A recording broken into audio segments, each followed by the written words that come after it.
जीव के जन्म का हेतु इच्छा है। इच्छा मिट जाए तो अभी जीवन मुक्त हो जाए। इच्छाओं से ही पाप होता है, इच्छाओं से ही पुनर्जन्म होता है, इच्छाओं से ही अशांति, बंधन, क्लेश, चिंता, शोक इनकी प्राप्ति होती है। यदि इच्छा का त्याग हो जाए, चाह का त्याग हो जाए मानव जन्म में, तो इस जन्म का परम लाभ भगवत प्राप्ति निश्चित हो जाए। सकल कामना हीन जे ते राम भगति रस लीन। प्रभु की भक्ति रस में लीन वही हो जाता है जिसकी सारी कामनाएं शांत हो गई हैं। ये कामनाओं का शांत होना बड़ा कठिन है। ऐसा लगता है कि इस कामना की पूर्ति से कामना की शांति होती है, पर भ्रम है। कामना की पूर्ति से और कामनाओं की उत्पत्ति होती है। इसीलिए भगवान अपने जनों की लौकिक कामनाओं को पूर्ण ना करके ऐसे विघ्न डाल देते हैं जिससे वो निराश होकर एकमात्र श्री भगवान के चरणों की आशा रखकर वो परम सुख को प्राप्त करता है। नहीं तो हमारी कामना, हमारी आशा, हमारी चाह जगत के भोगों को, जगत में जीने की।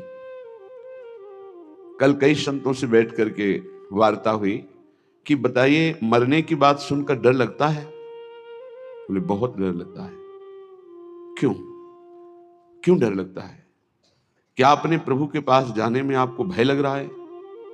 तो आप कहेंगे नहीं, तो इसका कारण संसार आपको बहुत प्रिय लग रहा है, शरीर बहुत प्रिय लग रहा है, भोग बहुत प्रिय लग रहे हैं, इसलिए शरीर छोड़ने की बात सोचने मात्र से भय लगता है। सोचो, बैठ के आधा मिनट सोचो कि अगर अभी मृत्यु आ जाए तो 30 सेकंड बाद मानो हम मर जाएंगे, कैसा लगेगा? अभी घबराहट पैदा हो जाएगी। यही मिटाना साधना है। मरने की तैयारी ना करने के कारण मृत्यु से भय लगता है। नहीं, मृत्यु श्री कृष्ण का आलिंगन है। भगवान कह रहे सब कुछ हरण करने वालों में मैं महान मृत्यु हूं, तो मेरे प्रभु ही तो मृत्यु रूप में आते हैं। फिर डरना क्या? डर इसलिए लग रहा है शरीर प्रिय है, भोग प्रिय है, संसार अच्छा लगता है। नाली का कीड़ा भी यहां बहुत अच्छे से जीना चाहता है, ऐसे उसको बहुत अच्छा लगता है, कभी प्रलय ना हो, कभी नाश ना हो, और ये मुझे नाली में रहने को मिले। शूकर अपनी इच्छा चाहता है। सब अपनी अपनी इच्छाओं में ही जीना चाहते हैं, इसीलिए मरने से भय लगता है। यदि इच्छा का नाश हो जाए तो मृत्यु नामक कोई वस्तु है ही नहीं, कोई भय नहीं है। थोड़ी देर सोचो, दूसरे के उपदेश की जरूरत नहीं, आप खुद सोचिए। मृत्यु तो होनी ही है, निश्चित होनी है। इसका नाम मृत्यु लोक है। जो यहां जन्मेगा वो मरेगा, निश्चित, पक्का है। अब जब मरना ही है तो हम मरने की तैयारी ऐसी क्यों ना कर ले कि मुझे मृत्यु से भय ना लगे, पर हम जीने की तैयारी में खूब लगे हैं। देख लो, बढ़िया मकान, बढ़िया खान पान, वस्त्र, परिवार, रिश्ता, नाता, ये सब जीने की तैयारी पूरे जीवन भर करते रहे, पर मरने की तैयारी नहीं की, इसलिए मृत्यु से भय लगता है। और मरना निश्चित है, छूटना निश्चित है, वे फिर मन पछतई है अवसर बीते। ये अंत ही तो ही तजेंगे, पामर तू न तजय वहीं ते, मन पछतई है अवसर बीते। बढ़िया अवसर है, मृत्यु पर विजय प्राप्त करने का बढ़िया अवसर है। श्रीपाद प्रबोधानंद जी महाराज कह रहे हैं, शोढ्वापि दुःखानि सुदुस्सहानि त्यक्त्वाप्यहो जाति कुलादिकानि भुक्त्वा स्वापकैरपि तुत्कृतानि वृंदाटवी वासमहं करिष्ये। शुद्ध्वापि, यदि मेरे शरीर में भयानक रोग रूपी दुख हो, या बाहर विपत्ति रूपी, दरिद्रता रूपी दुख हो, तो भी मैं अब अपने लक्ष्य से विचलित होने वाला नहीं। ये मृत्यु पर विजय प्राप्त होने की तैयारी है। शोढ्वापि दुखानि सुदुस्सहानि, जो सहा नहीं जा सकता ऐसा दुख। आप विचार करेंगे कि जो ऐसा दुख है उसमें भजन कैसे हो सकता है। गुरु कृपा से देखा है, जब ऐसा भयानक दुख होता है तो एक अंतर में कोई ऐसी जगह है जहां बिल्कुल दुख स्पर्श नहीं कर रहा होता, केवल दुख का वो दृष्टा होता है, केवल दुख को देख रहा होता है, दुख को भोग नहीं रहा होता। उस समय भी एक अद्भुत आनंद, जैसे हम सामने आग लगा हुआ देख रहे हैं दृश्य, पर हम आग से बहुत दूर हैं, ऐसा अनुभव होता है। इसलिए जब तक आप नाम जप नहीं करेंगे, जब तक आप भगवत आराधना नहीं करेंगे, तब तक आप दुखों को सहन करने में असमर्थ रहेंगे, और जहां दुख आया तहां फिर भजन नहीं बनेगा। कल एक उपासक एकांतिक में प्रश्न कर रहे थे कि बहुत कृपा है हमारे ऊपर प्रभु की, खूब नाम जप करते रहे, पर अब हमारा शरीर अस्वस्थ हो रहा है, अब भजन में रुचि नहीं रह गई। ऐसा कैसे हो सकता है कि आपका खूब नाम जप चल रहा हो, खूब अच्छा लग रहा हो, फिर भजन छूट जाए रोग में? और साधारण रोग, शुगर हो जाना, ब्लड प्रेशर हाई लो हो जाना, ये तो सबके लगभग लगभग है। कोई बिरला ही बचता है जिसके शरीर में रोग ना हो, ये कलिकाल है। अगर रोग ये साधारण आने पर आपका भजन छूट जाता है तो असाध्य रोगों में क्या करेंगे आप? तो फिर प्रभु को भूल ही जाएंगे। तो आपकी तैयारी क्या रही? तैयारी तो इसी बात की है कि भारी विपत्ति बाहर और अंदर शरीर रोग ग्रसित पर हम आपका भजन नहीं छोड़ेंगे। शुद्धापि दुखानि सुदुस्सहानि, ऐसा दुख जो सहा नहीं जा रहा, उस समय भी हम राधा राधा राधा राधा ऐसा रटेंगे। त्यक्त्वाप्य हो जाति कुलादिकानि, हमारे कुल के, हमारे जाति के, हमारे परिवार के त्यक्त्वा हमें त्याग दे, तो भी मैं ऐसी परिस्थिति में भी प्रभु का स्मरण नहीं छोड़ूंगा। भुक्त्वा स्वापाकैरपि थुत्कृतानि, बहुत ऊंची बात कह रहे हैं।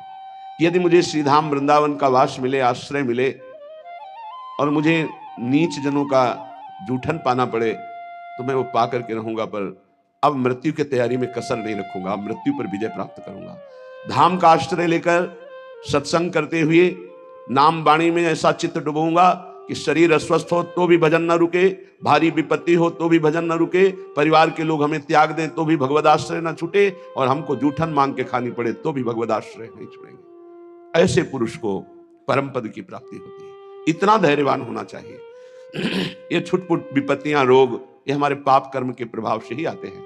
हमको आनंद पूर्वक सहना सिखाता है सत्संग, शास्त्र, भजन, ये सामर्थ्य देता है। भजन नहीं तो बातों से नहीं सह पाओगे। इसीलिए यावत स्वस्थमिदं कलेवरम यावत च दूरे जरा, जब तक आपका स्वास्थ्य ठीक है, वृद्धावस्था दूर है, तब तक भजन कर लो। ऐसा अभ्यास कर लो कि किसी भी स्थिति में भजन न छूटे। घर छोड़ने के पहले गुप्त रूप से 4-4 दिन, 5-5 दिन भोजन का त्याग करने का अभ्यास गुप्त रूप से किया, क्योंकि हमको बाहर मिले ना मिले तो हम कैसे रह पाएंगे। पहले तैयारी की जाती है। एक एक को मृत देखा, एक एक को मृत देखा, माँ को, परिवार को, सबको। जब अंदर आ गया कि सब ये शरीर मृत हैं, और अंदर ही आ गया कि कई दिन भोजन न मिलने पर भी मैं भजन अपना नहीं छोड़ पाऊँ। नित्य निरंतर भजन करते हुए मैं बाहर परिवार से, भोजन से, सबसे विलग होकर के भी जी लूंगा। पहले अभ्यास किया, फिर निकल पड़े। जब निकल पड़े तो कदम पीछे नहीं, आगे।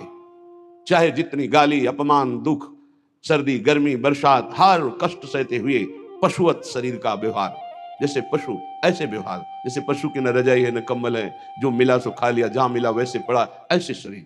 तब वो जाकर के अंदर वेदना जागृत हुई, कैसे ब्रह्मबोध हो, कैसे भगवत प्राप्ति हो। अब तो जीवन का लक्ष्य केवल भगवत प्राप्ति।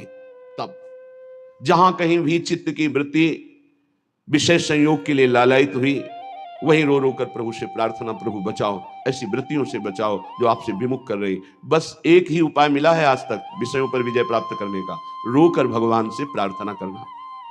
नहीं, विषय इतने प्रवीण है कि इंद्रियों को बलात् अपने में तन्मय कर लेते हैं। इंद्रियां इतनी प्रबल है कि मन को बलात् अपने में अधीन कर लेती। मन इतना प्रबल है कि बुद्धि को अधीन कर लिया। बुद्धि इतनी प्रबल है कि जीवात्मा उसी में तन्मय होकर भोगों में लग गया। ये कहने में इतना समय लगा, तन्मय होने में इतना भी समय नहीं देता। विषय 1 सेकंड में तन्मय करा देता है। जहां तन्मय हुआ वहां भ्रष्ट हुआ। इसलिए कैसी भी परिस्थिति हो, भजन का अभ्यास कर लो। जीवन में एक ही बात दृढ़ निश्चय रही गुरु प्रताप से, हमारा स्मरण न छूटे। बस उसके लिए पूरा जीवन लगा दिया गया है, स्मरण न छूटे। हजारों के बीच में या एकांत में, भूख प्यास में या छके हुए, अपमानित होकर या सम्मानित होकर, सर्दी, गर्मी, बरसात, कोई भी परिस्थिति हमें भगवान से विमुख न कर पावे। कोई कहने वाला थोड़ी था परमार्थ में जब चले, कोई सिखाने वाला थोड़ी था। एकमात्र परमात्मा स्वरूप गुरुदेव हर समय साथ रहते, हमारे दिमाग में रहते। 3 बार गंगा स्नान, चाहे सर्दी हो, चाहे गर्मी हो, चाहे बरसात हो। एक ब्रह्म मुहूर्त 3 बजे 4 बजे के बीच में जब भ्रमण करते थे, अगर कहीं रुके तो 2 बजे के बाद उठकर गंगा किनारे पर भ्रमण में ऐसी, क्योंकि पता नहीं कौन कहाँ घाट है, कहाँ स्नान करना है, तो 4 बजे के लगभग। फिर 9 और 10 के बीच में एक स्नान, और फिर 3 और 4 के बीच शाम। ये शौच लगे न लगे उससे नहीं, 3 बार त्रिकाल स्नान करना और त्रिकाल आराधनाएं कुछ गुरु प्रदत्त। अपने को जब तक आप दुख सुख में समान रखकर साधना में भाव नहीं रखेंगे, तब तक आप नहीं चल सकते। क्योंकि ऐसी परिस्थितियां माया डाल देगी।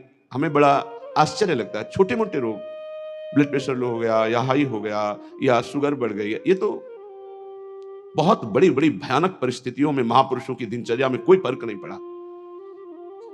तिवारीपुर, सेनपुर के समीप, वहीं एक पंजीरी बाबा रहते थे। उनकी एक सिद्धि थी ऐसी कि इतना बड़ा पात्र था मिट्टी का, और हजारों दसियों हजार लोगों को पंजीरी ऐसे देते थे, एक एक मुट्ठी, कितनी भी 100 ग्राम 50 ग्राम उसमें डाल दी गई, बस लाल चला ऐसे ऊपर रख दिया, बस उससे देते चले जा रहे। दसियों हजार लोगों को पंजीरी बांट देंगे, उतनी ही बची रहेगी। ऐसे सिद्ध महापुरुष। पर उनका नियम था, सुबह 2 बजे रात्रि से लेकर के दोपहर 2 बजे तक गंगा जी में खड़े होकर मंत्र जपना।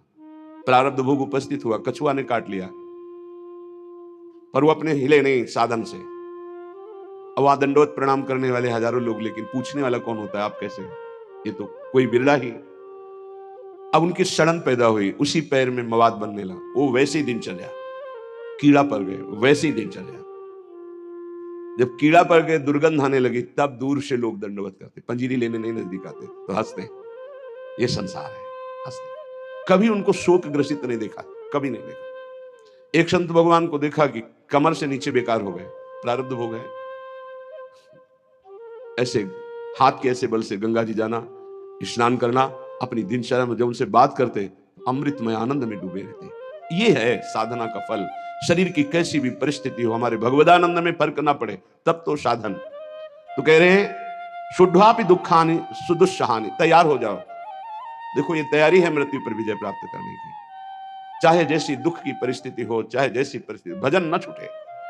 आप भजन को पकड़ने की कोशिश करें, भजन आपको पकड़ लेगा। जिस दिन भजन पकड़ लेगा, उस दिन छूटेगा ही नहीं, रात दिन गूंजता रहता है। कैसी उसको आनंद की अनुभूति होती होगी, जिसका निरंतर मंत्र चलता है, नाम चलता है। तो ना हम गमिष्यामि सताम समीपतो, वृंदावन छोड़कर, वृंदावन के रसिकों को छोड़कर मैं किसी भी महापुरुष का संग नहीं करूंगा। ना हम गमिष्यामि सताम समीपतो, जो प्रिया प्रीतम के प्रेम रस से अनविज्ञ हैं, उस रस के ज्ञाता नहीं है, मैं उनका सत्संग नहीं करूंगा, और ना ही करना चाहिए। क्यों? क्योंकि हमारे भाव को पुष्टता मिलेगी, इष्ट मिले और मन मिले, और मिले भजन रस रीति।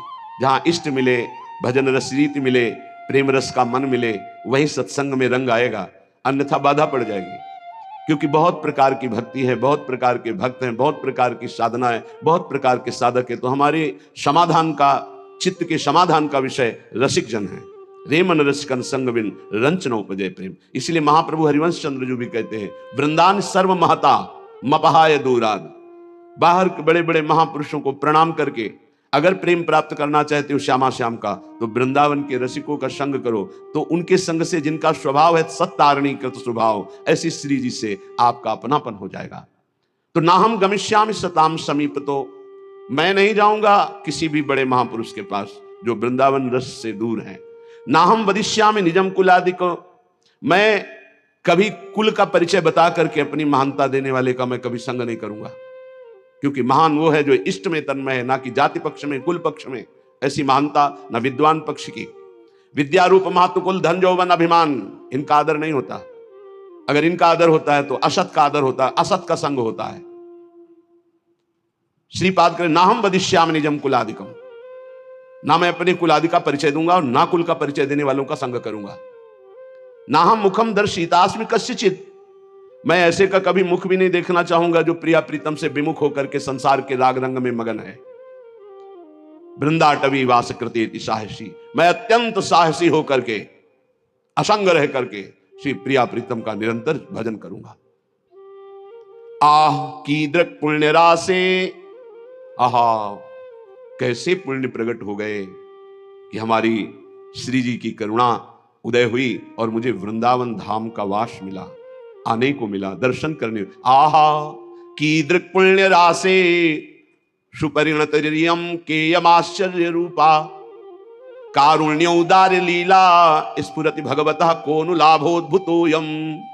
आहा, मेरे सारे पुण्य फलीभूत हो गए, मुझे वृंदावन आने को मिला, वृंदावन में दर्शन मिले, बिहारी जी के, राधा वल्लभ जी के, राधा रमण जी के, रसिकों का संग मिला, मेरे पुण्य फलीभूत हो गए। आहा आहा, क्या आश्चर्य में करुणा उदारता प्रकट हुई कि मुझे परम रूप राशि श्री प्रियाजू के चरणों की शरणागति मिल गई, जो परम करुणा उदार का साक्षात वपु हैं।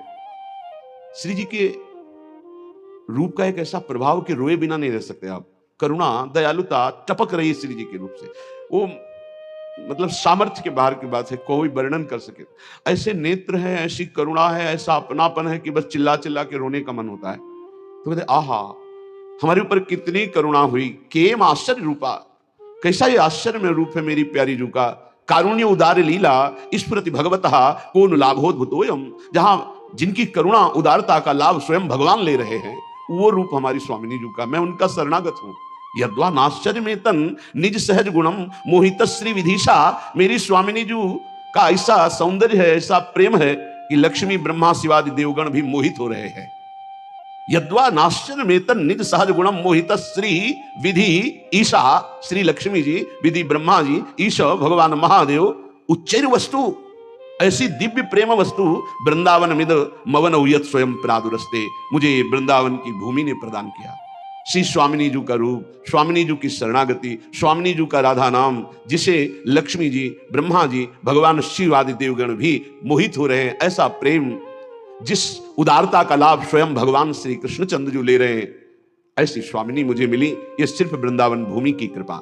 इसलिए मेरी जिह्वा रटन वृंदारण्येत्यविरत मटस्तत्र परितो, नटन गायन प्रेमणा पुलकित वपुस्तत्र विलुठन, त्रुटत सर्वग्रंथि स्फुटदति रसोपास्ति पटिमा, कदा हम धन्यानाम मुकुटमणिरेशोस्मि भविता। मैं बन गया सबका मुकुटमणि। ये देखो, हम श्यामाजू के बल अभिमानी, कदाहम अहम धन्यानाम, मैं धन्यों में धन्य हो गया। मुकुटमणि रेशोस्मि अस्मि, मैं भविता, मैं मुकुटमणि बन गया। किस बात से? क्योंकि मुझे ऐसी प्यारी जू की शरणागति मिली, मुझे प्यारी जू का नाम रटने को मिला। तो रटन वृंदारण्य, मैं वृंदावन में रहकर राधा राधा राधा ऐसा रटूंगा। विरत मटस तत्र परितो, वृंदावन की गलियों में घूमता हुआ, नटन गायन प्रेमणा, नाचते हुए और पद गायन करते हुए। हाँ, पद गायन करते हुए। बन की कुंजन कुंजन डोलन, निकसत निपट साकरी बीथिन, परसत नाही निचोलन, बन की कुंजन कुंजन डोल। साथ में प्रियालाल बन विहार कर रहे, भावना करते हुए उपासक पद गायन। देखी सखी राधा पिय केली, देखो सखी प्रिया प्रीतम कैसे प्रेम रस क्रीड़ा करते हुए वन विहार गहवर वन में कर रहे। हाँ, सुंदर पुलिन सुभग सुखदायक, नव नव घन अनुराग परस्पर, खेलत कुंवर नागरी नायक। सखी देखो कैसे यमुना का पावन पुलिन है, नवीन नवीन अनुराग में डूबे हुए नव किशोरी नव किशोर कैसे पावन यमुना पुलिन के तट पर क्रीड़ा कर रहे, खेल रहे हैं। आज निकुंज मंजू में खेलत नवल किशोर नवीन किशोरी। देखो सखी आज सुंदर नवम नवम जहां शोभा प्रकाशित हो रहे, ऐसे नवीन निकुंज में हमारी नवल किशोरी जो खेल रहे। देखो सखी आज दोनों प्रिया प्रीतम अपने कर कमल में सुंदर सुंदर नील कमल और स्वर्ण कमल लेकर सैया की रचना कर रहे हैं। नवल नागर किशोर मिली, कुंज को मल कमल दलन सिज्जा रची। ऐसे विविध पदों को गाते हुए भाव में डूबा हुआ, नटन गायन प्रेमणा पुलकित वपुस्तत्र बिलुठन, नाचता हुआ गाता हुआ और रज में लौटता हुआ। ये मेरी प्यारी जू की चरण रज है, ये रसिकों की चरण रज है। बार बार अपने शरीर को अभिषिक्त करता हुआ, त्रुटत सर्व ग्रंथि, जड़ चेतन की ग्रंथ टूट गई, चिदानंद स्वरूप प्रकाशित हुआ। तो क्या कदा हम धन्यानाम, मैं धन्य हो गया। मुकुटमणि रेशोस्मि भविता, मैं मुकुटमणि बन गया, भक्तों का मुकुटमणि। ये सर्वोपरि महामाधुर्य रस में स्थित गर्व से कहते हैं धन्यानाम मुकुटमणि रेशोस्मि अस्मि भविता, क्योंकि वृंदावन की भूमि ने मुझे महान बना दिया। निरंतर राधा नाम गायन करते हुए, राधा यश गायन करते हुए, रज का सेवन करते हुए अपना जीवन वृंदावन को दे दिया। तो धन्यानाम, धन्य धन्य धन्य तेई जी इनके उपास है। ये परिचय संतों की, रसिकों की वाणी से प्राप्त होता है। धन्य है उनका जीवन जिनको संत समागम मिला। संत वचन के अनुशीलन से होती निर्मल मति है, श्री हरि के चरणों में जिससे बढ़ती अविचल रति है, रीझ उसी से भक्त जनों के बश होते बनवारी। दर्शन दे राधा प्यारी, संग हरते बाधा भारी। जब प्रेमी रसिकों के वचनों का श्रवण करने का सौभाग्य मिलता है तो प्रिया प्रीतम के मिलने की चाह प्रकट हो जाती है। ऐसे तो संत भगवान संपूर्ण देश में विराजमान हैं। सबई सुलभ सब दिन सब देशा, सुलभ हैं, पर इनको पहचानना बहुत कठिन है। संतों की कोई दुकान नहीं होती है, और ना कोई, जैसा लिखा है, ना कोई उनके साइन बोर्ड होते हैं जिससे उनकी योग्यता पहचान ली जाए। जो दुर्भागी जन होते हैं, कभी कभी भगवान की कृपा से उनको भी संत संग मिलता है। दुर्भागी खलऊ करें भली पाए सुसंगु, पर मिटे न मलिन स्वभाव भंगु। वो खल दुष्ट स्वभाव वाले लोगों को भी भगवान अवसर देते हैं, संत समागम जाओ, पर वो देखने, सुनने, मनन करने की योग्यता न रखने के कारण वो और कुछ देखते हैं और निंदा करके अपने दुर्भाग्य को और पुष्ट कर लेते हैं। हम यहां वार्ता कर रहे हैं सत्संग से परम लाभ लेने वाले श्रद्धालुओं की। सत्संगति दुर्लभ संसारा, निमिष दंड भरी एक बारा। यदि एक बार भी संत का संग पलक झपकने भल के समय को मिल जाए तो जीवन का परिवर्तन निश्चित होगा। संत संग की पहचान जीवन का परिवर्तन हो जाना।